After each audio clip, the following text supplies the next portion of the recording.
இப்போது பெண்களை ஆண்கள் பார்க்கிறத விட ஒரு ஆணுக்கு எது சந்தோஷம் தரணும், அந்த ஆணை வந்து பெண் பார்க்கும்போது தான், ஒரு பெண் பார்க்கும்போது அது அந்த ஆணிற்கு ரொம்ப சந்தோஷமாக இருக்கும். இவன் என்ன தான் வந்து 100 பெண்களை டெய்லி பார்த்தா கூட அது அவனுக்கு சந்தோஷத்தை தருமானா, அது வந்து ஏக்கத்தையும், இவன் ரொம்ப வீக்காக தான் போவான். பெண்களை பார்க்க பார்க்க இவன் வீக்காகிட்டே இருப்பான். ஏன்னா வந்து பெண்களை பார்ப்பது, அவங்க அழகாக இருக்காங்க, பார்க்கும்போது அவங்க மேலே ஆசை வரும். ஆசை வந்துட்டு அந்த பெண்களை இவன் அடைஞ்சிட முடியுமா? அந்த பெண்ணின் விருப்பம் இல்லாமல் அந்த பெண்ணின் நெருங்க கூட முடியாது. அப்படி இருக்கும்போது நீ வந்து பெண்களை பார்த்துக்கிட்டே இருக்கிற, சைட் அடிச்சுக்கிட்டே இருக்கிற அப்படின்னா அது உனக்கு வந்து உன்னை வந்து பலவீனம்தான் படுத்தும். உனக்குள்ள ஏக்கத்தை தான் அதிகப்படுத்தும். அப்போ நீ ரொம்பவும் வந்து, ஆனால் அதே நேரத்தில் நீ எல்லா பெண்கிட்டையும் நீ பார்க்குற, உனக்கு பிடிச்சிருக்க அழகாக இருக்கிற எல்லா பெண்ணிடம் வந்து உன்னுடைய விருப்பத்தை தெரிவிக்க முடியாது. அதனால் வந்து என்னாங்கன்னா, பெண்களை பார்க்குறத நீ விட்டுட்டு அதே நேரத்தில் ஒரு ஆணை வந்து ஒரு பெண் பார்க்குறான்னு வச்சுக்கோங்க, அது அந்த ஆணுக்கு ரொம்ப சந்தோஷத்தை ஏற்படுத்தும், ஒரு நம்பிக்கை ஏற்படுத்தும். ஒரு பெண் வந்து ஒரு ஆணை பார்க்குறான்னா சும்மா பார்க்க மாட்டா, அதில் அடிக்கடி பார்க்குறா, தொடர்ச்சியாக பார்க்குறா. அப்படிங்கும்போது அதில் ஒரு உறுதி இருக்குது. ஒரு ஆண் வந்து ஒரு பெண்ணை வந்து தொடர்ச்சியாக பார்த்து விட்டால் அந்த பெண் வந்து உடனே இவனுக்கு சம்மதம் சொல்லிவிட மாட்டா. அதனால் வந்து அதில் வந்து உத்தரவாதம் கிடையாது. ஆனால் ஒரு பெண் வந்து ஒரு ஆணை தொடர்ந்து பார்க்குறா அப்படிங்கும்போது அந்த ஆணுக்கு அந்த பெண்ணை பிடிச்சிருக்கு அப்படின்னா அந்த உறவில் ஒரு நம்பிக்கை ஏற்படுகிறது. அந்த உறவு கைகூடும் என்கிற நம்பிக்கை அந்த ஆணுக்கு ஏற்படுகிறது. அதனால் வந்து இதில் எது மகிழ்ச்சி தருகிறதுனா, ஒரு ஆண் வந்து 100 பெண்ணை தினமும் பார்க்குறத விட தொடர்ந்து டெய்லி பார்த்துட்டே இருக்கான். அதனால் வந்து ஒரு ஆண் மனசு வீக்காக தான் போயிட்டே இருக்கும், ஏக்கம் தான் அதிகமாகிடும். ஒரு பெண்ணை பார்க்கும்போது வெறும் பார்க்க மட்டும் செய்ய மாட்டான், அவள் அழகாக இருக்கா, அழகாக ரசிக்கிறது அப்படி மட்டும் வராது, ஏக்கமும் வரும், ஆசையும் வரும். அவன் மேலே உனக்கு ஆசையும் வரும். அதே நேரத்தில் உனக்கு ஆசை வந்துருச்சுன்னா போய் அடைஞ்சிட முடியாது. அவளுடைய விருப்பம் இல்லாமல் நீ நெருங்கவே கூட முடியாது. அப்படி இருக்கும்போது உனது ஏக்கங்கள் எல்லாமே இயலாமையில் போய் முடியுது. அப்போ நீ ரொம்ப பலவீனமாக இருப்ப, நீ வந்து ஸ்ட்ராங்காக இருக்க மாட்ட. அதனால் வந்து பலவீனமாகிடும். அதனால் வந்து என்ன பண்ணணும் அப்படின்னா, நீ வந்து பெண்களை பார்ப்பதை விட பார்க்காமல் இருக்க நீ முயற்சி செய். அதே நேரத்தில் அப்போ என்ன ஆகும்னா, பெண்கள் உன்னை சுதந்திரமாக பார்ப்பார்கள். இப்போ பெண்கள் வந்து ஆண்களை சுதந்திரமாக பார்க்குறதுக்கு என்ன தடைனா, இவன் வந்து பெண்களை பார்த்துட்டே இருக்கிறான், சைட் அடிச்சுக்கிட்டே இருக்கான். அதனால் பெண்கள் என்ன பண்ணுறாங்க, அவங்களால சுதந்திரமாக ஆண்களை பார்க்க முடியல. பெண்கள் வந்து பெண் சுதந்திரம் என்றால் என்னவென்றால், ஆண்களை சுதந்திரமாக பார்க்க வேண்டும், சுதந்திரமாக அவர்களிடம் பேச வேண்டும். அதற்கு என்ன தடைனா, இவன் பெண்களை பார்த்துக்கிட்டு இருக்கான். அப்படி இருக்கும்போது பெண்களால் எப்படி ஆண்களை சுதந்திரமாக பார்க்க முடியும்?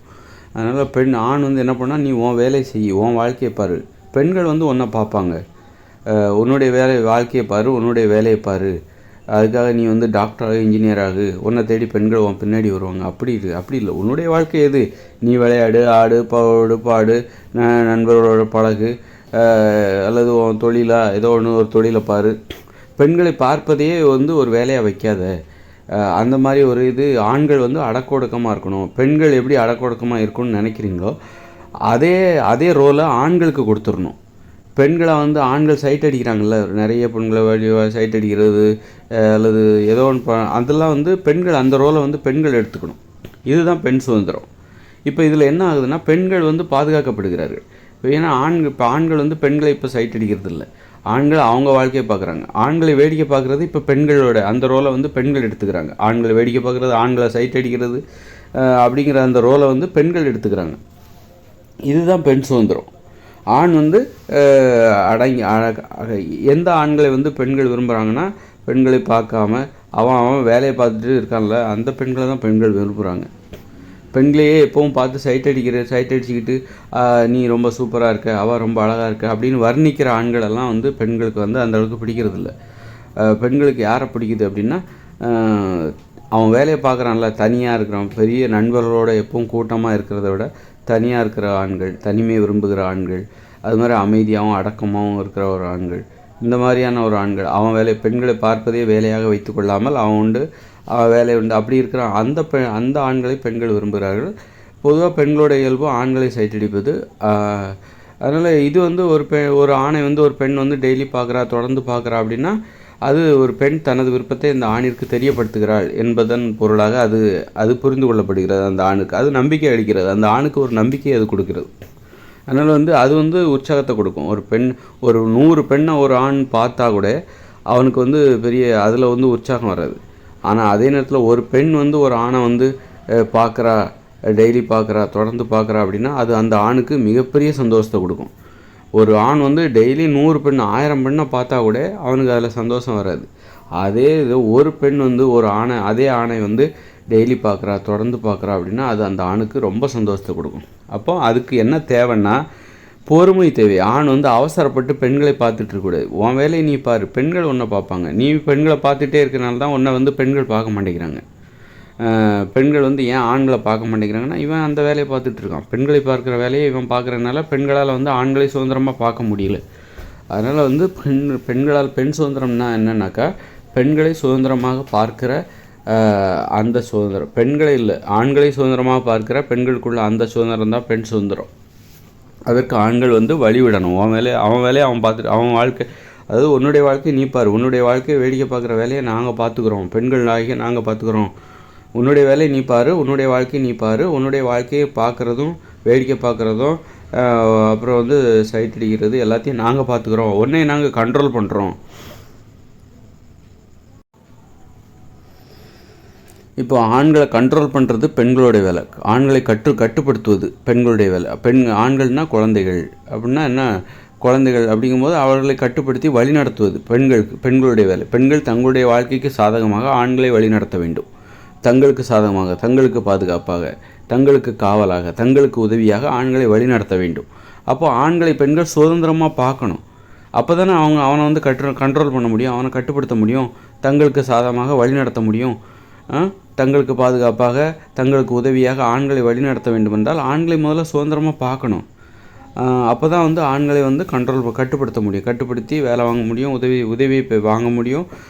அந்த மாதிரி இருக்குல்ல. அப்போ அதுக்கு வந்து என்ன தேவை அப்படின்னா முதல்ல ஆண் வந்து பெண்களை வேடிக்கை பார்க்குறத முதல்ல நிறுத்து, பெண்களை சைட் அடிக்கிறத முதல்ல நிறுத்து. பெண்கள் வந்து ஒன்றா சைட் அடிப்பாங்க, அதுதான் உனக்கு சந்தோஷம் தரும். நீ 1000 பெண்களை தினமும் சைட் அடித்தாலும் உனக்கு ஏக்கமும் இயலாமையும் தான் அதிகரிக்குமே தவிர உன் மனசில் ஒரு துக்கம் தான் அதிகமாக இருக்குது. ஆசை பேராசையாக மாதிரி பார்க்கும்போதெல்லாம் ஏக்கமும் நீ ரொம்ப பலவீனமாகிடுவ. அதனால் வந்து அது தேவையில்லை. ஆனால் அதே நேரத்தில் நீ பெண்களை பார்க்காம உன் வேலையை நீ பார்த்துட்டு இருக்கும்போது ஒன்றை வந்து ஒரு பெண் வந்து தொடர்ந்து டெய்லி பார்க்குறா அப்படின்னா அது உனக்கு தெரிய வரும்போது அது உனக்கு கொடுக்குற ஒரு சந்தோஷம் இருக்குல்ல, அந்த ஆணுக்கு கொடுக்குற சந்தோஷம் இருக்குல்ல, அது மிகப்பெரிய ஒரு மிகப்பெரிய சந்தோஷமாக இருக்கும், ரொம்ப தன்னம்பிக்கை கொடுக்கும்.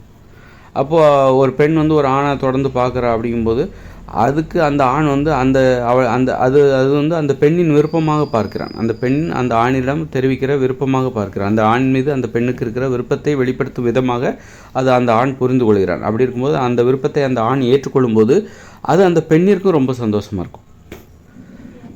ஒரு பெண் வந்து ஒரு ஆணை பார்த்துட்டாலே அவனுக்கு சந்தோஷத்தை கொடுக்கும் அப்படிங்கிறத விட அந்த அந்த பார்க்குற அவளுடைய விருப்பம் வந்து இவனுக்கு பிடிச்சிருக்கு, இவன் ஏற்றுக்கொள்கிறான் அப்படிங்கும்போது ஏற்றுக்கொள்கிற ஒரு விருப்பம் ஒரு பெண்ணிடமிருந்து கிடைக்குது அப்படிங்கும்போது அது அந்த ஆணிற்கு ரொம்ப சந்தோஷமாக இருக்கும். அப்படி ஏற்றுக்கிட்டான், ஒரு பெண்ணின் விருப்பத்தை ஒரு ஆண் ஏற்றுக்கிட்டான் அப்படிங்கும்போது அந்த பெண் இருக்கால அது அவளுக்கு இன்னும் சந்தோஷத்தை கொடுக்கும். அந்த பெண்ணிற்கும் தன்னம்பிக்கை கொடுக்கும், இந்த ஆணுக்கும் தன்னம்பிக்கை கொடுக்கும். அதே நேரத்தில் ஒரு பெண்ணை வந்து நீ வேடிக்கை பார்க்குற, 1000 பெண்ணை நீ வேடிக்கை பார்த்தாலும் அது உனக்கு தன்னம்பிக்கை கொடுக்காது, உனக்கு தாழ்வு மனப்பான்மையை தான் கொடுக்கும், ஏக்கத்தையும் வீக்கத்தையும் தான் கொடுக்கும்,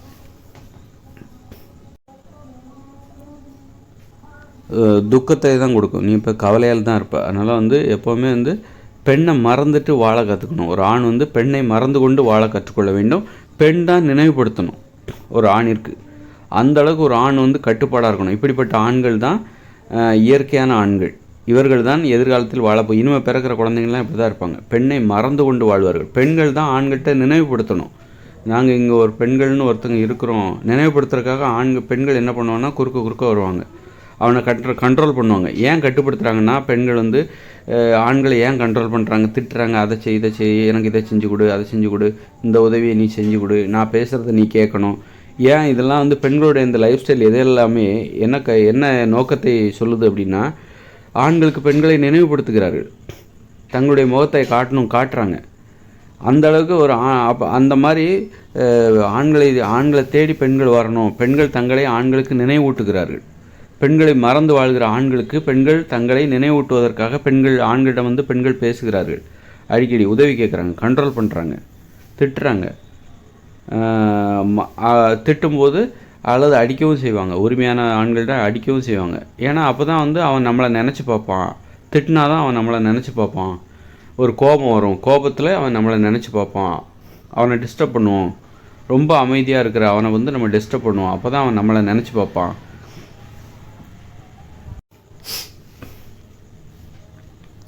அதனால தான் பெண்கள் வந்து ஆண்களை கோவப்படுத்துறது, திட்டுறதுக்கு காரணங்கிறது அதோட நோக்கம். திட்டுறது, வேலை வாங்குறது, அல்லது வந்து உதவியை பெறுவதற்கு, அல்லது அவங்ககிட்ட வந்து பேசுவது, இது எல்லாமே வந்து தன்னை அவன் நினச்சி பார்க்கணும் அப்படிங்கிறதுக்காக தான் இதெல்லாம் பண்ணுறாங்க. பிடிக்கலன்னா அவங்க அதை செய்ய மாட்டாங்க. தன்னை பிடிக்காத ஆண்கள் தன்னை நினச்சி கூட பார்க்கக்கூடாது, தன்னை பார்க்கவும் கூடாது, தன்னை நினச்சும் பார்க்கக்கூடாதுன்னு அவங்க நினைப்பாங்க.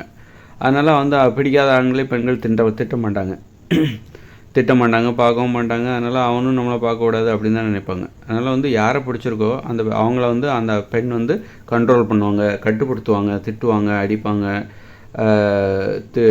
மனசு புண்படுற மாதிரி கூட பேசுவாங்க. ஏன்னா அப்போ தான் அவன் நினச்சி பார்ப்பான். அது அவங்களால முடியாது, ஏதாவது திட்டணும். அப்போ தான் அவன் நினச்சி பார்ப்பான். அந்த நினைவுகள் வரும், இவனுக்கு ஒரு கோபம் வரும் மனசுக்குள்ளே.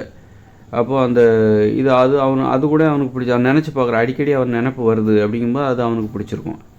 இவங்களுக்கும் பிடிச்சிருக்கும், இவங்களுக்கும் அவனோட நினைப்பு அதிகம். இந்த மாதிரி தான் வந்து உளவியல் ரீதியாக பெண்களை வந்து ஆண்கள் வேடிக்கை பார்த்தாக்கா, ரொம்ப வேடிக்கை பார்த்து சைட் அடித்தாக்கா, அது உனக்கு ஏக்கத்தையும் துக்கத்தையும் தான் கொடுக்கும், கவலையும் தான் கொடுக்கும். வாழ்க்கை கவலையாக மாற்றிவிட்டு தாழ்வு மனப்பான்மை தான் அதிகரிக்கும்.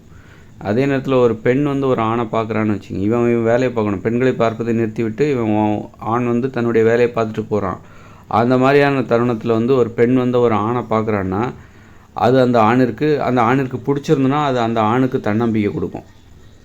அவன் தனது விருப்பத்தை வெளிப்படுத்தும் விதமாக ஒரு பெண் ஒரு ஆணை பார்க்கும் பொழுது, அந்த விருப்பத்தை ஒரு ஆண் ஏற்றுக்கொள்ளும் விதமாக அந்த ஆண் வந்து அந்த பெண்ணை பார்க்கும்போது அந்த பெண்ணிற்கும் அது ஒரு தன்னம்பிக்கை கொடுக்கும். அதனால் வந்து இது வந்து இயற்கையான நடைமுறை. இதில் வந்து பெண்களுக்கு பாதுகாப்பு கிடைக்குது. ஆண்கள் வந்து பெண்களை மறந்து வாழ வேண்டும், பெண்களை பார்க்கக்கூடாது அப்படிங்கன்னு நினச்சிக்கிட்டு வாழணும். ஆனால் பெண்களை பார்க்காம இருக்க முடியாது. இதுதான் வந்து ஒரு ஆணோட நிலை. பார்வையிலே அந்த கட்டுப்பாடு. அதாவது ஒரு பெண்களை பார்க்கவே கூடாது, பெண்கள்கிட்ட பேசவே கூடாது அப்படின்னு நினைக்கணும் ஒரு ஆண் வந்து. அதுதான் ஒரு ஆணின் உறுதி. ஆனால் வந்து பெண்கள்கிட்ட பார்க்காம இருக்க முடியுமா, பேசாமல் இருக்க முடியுமா? பெண்கள் வந்து தன்னை நினைவுபடுத்துவாங்க. இங்கே பாரு, நான் பெண் தான், வந்து என்ன நீ நினைக்கணும், என்ன நீ பார்க்கணும் அப்படின்னு சொல்லிட்டு அவங்க வந்து நீ யாரை பார்க்கணும், ஒரு ஆண் வந்து எந்த பெண்ணை பார்க்க வேண்டும் என்று அந்த பெண்கள் தான் முடிவு செய்கிறார்கள். பெண்கள் அந்த அளவுக்கு ஒரு ஆண் கட்டுப்பாடு உடையவனாக இருக்கிறான். ஒரு ஆண் வந்து யாரை பார்க்கணும் அப்படிங்கிறத முடிவு செய்கிற அது விருப்பத்தை ஒரு ஆணின் ஆசையை தூண்டுகிறவளாக பெண் இருக்கிறாள். அவனுக்கு யார் மீது ஆசை இருக்கோ அவங்கள அவன் பார்க்குறான். அந்த பெண்ணை வந்து அந்த ஆண் பார்க்குறான். அந்த ஆசையை தூண்டு விதமாக பெண் வந்து அந்த ஆணை பார்க்கிறாள். ஒரு ஆணை வந்து பெண் ஏன் பார்க்குறான்னா அவனுடைய ஆசையை தூண்ட வேண்டும். ஆசையை தூண்டி பார்ப்பதற்கு அவனை பழக்கப்படுத்துகிறாள். ஒரு பெண்ணை, தனக்கு பிடித்த ஒரு பெண்ணை பார்ப்பதற்கு அவனை பழக்கப்படுத்துவதற்காக அந்த பெண் அடிக்கடி அந்த ஆண்கிட்ட போய் பேசுகிறாள். அல்லது அந்த பெண்ணின் விருப்பம் அறிந்து அந்த ஆண் வந்து அந்த பெண்ணிடம் போய் நிற்கிறான். அவள் அந்த அந்த முதல் முயற்சி அப்படின்ற மாதிரி அது போதும். ஒரு ஆணின் இயல்பு வந்து துறவி. அவன் ஒரு துறவி.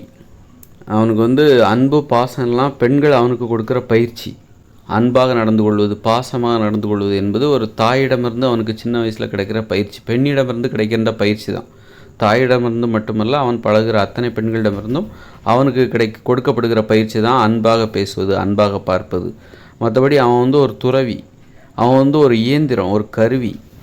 அவனுக்குள் வந்து இந்த அன்பாக பேசுவது, அன்பாக பார்ப்பது, அவனுக்கு யாரையுமே பார்க்க பிடிக்காது. ஆனால் அவன் எப்படி பார்க்கணும், எப்படி அன்பாக பார்ப்பது, அன்பாக எப்படி பேசுறது அப்படின்னு சொல்லிட்டு பெண்களுக்கு உதவியாக இருப்பதற்கு பெண்களால் ஆண்களுக்கு கொடுக்கப்படுகிற பயிற்சி தான் அது. அதனால் ஆண் வந்து ஒரு துறவி, அவனுடைய இயல்பு. பெண்ணுடைய இயல்பு வந்து உறவு. ஆணுடைய இயல்பு என்பது துறவு, பெண்ணுடைய இயல்பு என்பது உறவு. வாழ்க்கை என்பது உறவை அடிப்படையாக கொண்டிருக்கிறது. வாழ்க்கை என்பது அன்பாக பேசுவது, பார்ப்பது, உதவி செய்வது, பிறரது உணர்ச்சிகளை புரிந்து கொள்வது, இது எல்லாமே ஒரு ஆண் வந்து பெண்ணிடமிருந்து கற்றுக்கொள்கிறான், பெண்களிடமிருந்து கற்றுக்கொள்கிறான், குறிப்பாக தாயிடமிருந்து கற்றுக்கொள்கிறான். அப்புறம் வந்து ஒவ்வொரு காலகட்டத்திலையும் சரி அவன் பழகுகிற பெண்கள் எல்லாத்தையும் வந்து அந்த விஷயத்தை தான் கற்றுக்கிறான். அதனால் அந்த விஷயத்தை தான் பெண்கள் கற்றுக் கொடுக்குறாங்க ஆண்களுக்கு. எப்படி வாழ்க்கையை கற்றுக் கொடுக்கிறார்கள், எப்படி வாழ வேண்டும் என்று கற்றுக் கொடுக்கிறார்கள், எப்படி வாழ வேண்டும் என்பதை தெரிந்து கொள்வதற்காக பெண்களை தேடி ஆண்கள் போகிறாங்க. பெண்கள் வந்து ஆண்களுக்கு கற்றுக் கொடுப்பதற்காக ஆண்களை தேடி பெண்கள் வராங்க. அதனால் வந்து எப்படி வாழ வேண்டும், எப்படி தன்னிடம் நீ பேச வேண்டும் என்பதை கற்றுக் கொடுப்பதற்காக பெண்கள் வந்து ஆண்கள்கிட்ட போய் பேசுகிறாங்க. எப்படி நீ தன்னிடம் பேச வேண்டும், பெண்ணாகிய தன்னிடம் நீ எப்படி பேச வேண்டும் என்று என்னிடம் கற்றுக்கொள், என்னிடம் பழகு, அதன் மூலம் நீ கற்றுக்கொள்வாய், உனக்கு நான் அந்த அனுமதியை தருகிறேன் அப்படின்னு சொல்லிட்டு பெண்கள் வந்து ஆண்கள்கிட்ட சொல்கிறாங்க. எப்படி நீ என்னை பார்க்க வேண்டும், என்னை எப்படி நீ பார்க்க வேண்டும், எப்படி பேச வேண்டும், என்னிடம் எப்படி பழக வேண்டும், எனக்கு நீ எப்படி எனது உணர்வுகளை நீ எப்படி புரிந்து கொள்ள வேண்டும், என்னிடம் நீ எப்படி உதவி செய்ய வேண்டும், எனக்கு நீ எப்படி உதவி செய்ய வேண்டும் என்பதை என்னிடம் பழகுவதன் மூலம் நீ என்னிடம் கற்றுக்கொள். இப்படி வாழ்க்கையை வந்து பெண்களிடமிருந்து தான் ஆண்கள் கற்றுக்கிறான். ஆண் வந்து ஒரு கருவி, அவங்ககிட்ட வந்து அந்த கருத்து பதியப்படுது. பெண்கள் மூலமாக ஒரு கருத்து, பெண்களை பற்றிய வாழ்க்கை, பெண்களை பற்றிய செய்தி, பெண்கள் எப்படிப்பட்டவங்க. ஆண் வந்து ஒரு அந்நியன், பெண்களின் பார்வையில் வாழ்க்கையிலிருந்து ஒரு அந்நியமானவன் அவன். ஆண் அந்நியன். அப்படி இருக்கும்போது பெண்களுக்கு உதவி செய்வதற்காக ஆண் வருகிறான். பெண்களுடைய வாழ்க்கை, பெண்களுக்கு சொந்தமான வாழ்க்கையில் பெண்களுக்கு உதவியாக இருப்பதற்காக ஆண் வந்து பெண்கள்கிட்ட வரான். அப்படி இருக்கும்போது பெண்கள் வந்து ஆண்கள்கிட்ட வந்து வாழ்க்கையை பற்றி கற்றுக் கொடுக்கிறார்கள். அதனால் வந்து அவன் அதை கற்றுக்கொள்வதற்காக பெண்ணிடம் பணிவாக நடந்து கொள்கிறான். பெண்கள் மதிப்பானவர்கள், உயர்வானவர்கள். ஆண் வந்து பணிவாக நடந்து கொள்ள வேண்டியவன், தாழ்வானவன். பெண்ணை விட அவன் தாழ்வானவன். இதுதான் சமத்துவம். மேற்கண்டு நான் சொன்னது வந்து ஒரு பெண்கள் வந்து ஆண்களை பார்க்கணும், ஆண்கள் வந்து பெண்களை மறந்து வாழ்கிற மாதிரியான ஒரு வாழ்க்கை வாழணும். பெண்கள் தான் ஆண்களை சைட் அடிக்கணும் அப்படி சொன்னது வந்து ஒரு இயற்கை விதிமுறை. ஆனால் நடைமுறை இயந்திர அறிவியல் உலகம் என்பது இயற்கை விதிமுறைக்கு முரணான உலகம். அதனால் வந்து இந்த இயந்திர அறிவியல் உலகில், தற்போது நாம் வாழ்ந்து கொண்டு இருக்கிற இயந்திர அறிவியல் உலகில் பெண்களை ஆண்கள் தான் கட்டுப்படுத்தணும். ஆண்களுக்கு பெண்கள் கட்டுப்படணும். அப்படி இருக்கும்போது பெண்கள் வந்து ஆண்களை பார்க்கக்கூடாது. இந்த ஆண்கள் தான் பெண்களை பார்க்கணும். அதனால் இப்போ வந்து ஆண்கள் பெண்கள் சைட் அடிக்கிறாங்கன்னா அதை காரணம் காட்டி தான், அந்த விதிமுறையை அடிப்படையாக கொண்டு தான், இந்த இயற்கைக்கு முரணான ஒரு விதிமுறையை அடிப்படையாக கொண்டு தான் பெண்களை வந்து ஆண்கள் வந்து பார்க்குறாங்க. ஏன்னா வந்து ஆதிக்கம் செலுத்துவர் ஆண்களாக இருப்பதால் வந்து பெண்களை கட்டுப்படுத்துகிறவர்கள், வழிநடத்துகிறவர்கள், அந்த பொறுப்பு வந்து இப்போ ஆண்கள்கிட்ட இருக்குது. அதனால தான் பெண்களை ஆண்கள் சுதந்திரமாக பார்க்கிறார்கள். எதுக்காக சைட் அடிக்கிறாங்க அல்லது பெண்களை கவனிக்கிறாங்க, கண்காணிக்கிறாங்க, கட்டுப்படுத்துகிறாங்க, இதெல்லாம் வந்து பெண்களை சுதந்திரமாக பார்க்குறாங்க. அப்போ தான் பெண்களை கட்டுப்படுத்த முடியும். அந்த நோக்கத்தோடு தான் வந்து இப்போ வந்து பெண்களை ஆண்கள் பார்க்குறாங்க. அது வந்து சரியான நடைமுறை தான். ஆனால் இதில் என்னென்னா, இந்த ஒரு நல்ல நோக்கத்தோடு ஒரு பெண்களை பார்க்கணும். அதாவது பெண்களுடைய சுதந்திரத்துக்கு இடையூறாக இருக்கக்கூடாது, ரவுடிசத்தை பண்ணக்கூடாது. பெண்களை வந்து பார்க்குறேன் சைட் அடிக்கிறவங்க பேரில் அவங்கள வந்து கேலி பண்ணுறது, அந்த மாதிரி அந்த விதிமுறையை இவர்கள் வந்து கொச்சையாக்கி விட்டார்கள். பெண்களை பார்க்குற அந்த விதிமுறை இருக்குல்ல, அது வந்து இப்போ பெண்களை சைட் அடிக்கணும் அப்படின்லாம் சொல்கிற அந்த விதிமுறையை வந்து ஆண்கள் வந்து ஒரு சிலர் வந்து அதை கொச்சைப்படுத்தி அப்படி பார்க்குறவங்க, சைட் அடிக்கிறவங்க அல்லது அந்த மாதிரியான ஆட்கள்லாம் வந்து ஒரு மோசமான குணம் படைத்தவர்கள் அப்படிங்கிற மாதிரி ஆயிடுச்சு. ஏன்னா அந்த ரவுடிகள் அது மாதிரி ஏதாவது ரவுடிசம் பண்ணுறவங்க தான் பெண்களை அந்த மாதிரி சைட் அடிப்பாங்க, சைட் அடிக்கிறவங்களாம் என்ன பண்ணுறாங்க, கேலி பண்ணவும் செய்கிறான். அதனால் வந்து இந்த மாதிரி சைட் அடிக்கிறவங்க எல்லாருமே மோசமானவங்க, இது ஒரு மோசமான நடைமுறை அப்படிங்கிற ஒரு கருத்து வருது. அதனால் இந்த இயந்திர அறிவியல் உலகம் என்பது இயற்கை விதிமுறைக்கு முரணாக, அதனால் இங்கே நடக்கிறது இப்போ சரிதான். ஆனால் அதில் வந்து அது அளவுக்கு மீறி அது சமூக விரோத செயலாகவும் மாறிவிடக்கூடாது. அந்த பொறுப்பை வந்து ஆண்கள் சரியாக கடைபிடிக்கணும். அந்த விதிமுறையை, அந்த இயற்கைக்கு முரணான அந்த விதிமுறையை வந்து அதற்குரிய கட்டுப்பாட்டை உணர்ந்து கடைபிடிக்க வேண்டும். பெண்களை ஆண்கள் சைட் அடிக்கணும், வேடிக்கை பார்க்கணும், அது இந்த இயந்திர அறிவியல் உலகில். அதே நேரத்தில் வந்து பெண்கள் வந்து ஆண்களை வந்து அந்த ஆண்கள் பார்க்குற மாதிரி சுதந்திரமாக பார்க்கக்கூடாது. அது இந்த இயந்திர அறிவியல் உலக நடைமுறை. பெண்கள் வந்து ரொம்ப அடக்க ஒடுக்கமாக, ஆண்களை விட கட்டுப்பாடாக வாழ வேண்டும். ஆண்களை விட சுதந்திரம் குறைவாக எடுத்துக்கொண்டு பெண்கள் வாழ வேண்டும். அதுதான் வந்து இந்த இயந்திர அறிவியல் உலக விதிமுறை. ஆனால் இயற்கையான விதிமுறை என்பது என்னவென்றால், அது வந்து ஆண்களை பெண்கள் தான் வந்து சைட் அடிப்பாங்க, சுதந்திரமாக பார்ப்பாங்க, கட்டுப்படுத்துவாங்க. அது இப்போ நடைமுறைக்கு வராது. இன்னும் 20 வருஷம் கழித்து 2040க்கு பிறகு வரப்போகிற அந்த இயற்கையோடு இணைந்த அந்த மனித வாழ்க்கையில் தான் அது நடைமுறைக்கு வரும். அங்கே வந்து பெண்கள் தான் ஆதிக்கம் செலுத்துவாங்க. அதனால் பெண்கள் தான் ஆண்களை கட்டுப்படுத்துவார்கள், கட்டுப்படுத்தி தனக்கு சாதகமாக வழிநடத்துவது. அதனால் ஆண்களை சுதந்திரமாக பெண்கள் பார்க்க வேண்டிய நிர்பந்தம் இருக்கிறது. அதற்கு ஒத்துழைப்பு கொடுக்கும் விதமாக இப்போ ஆண்கள் அடக்க ஒடுக்கமாக வாழணும். அது தற்போதுள்ள இயந்திர அறிவியல் உலகில் அல்ல, எதிர்வரப்போகிற இயற்கையோடு இணைந்த மனித வாழ்க்கையில் நடைமுறைக்கு வரும்.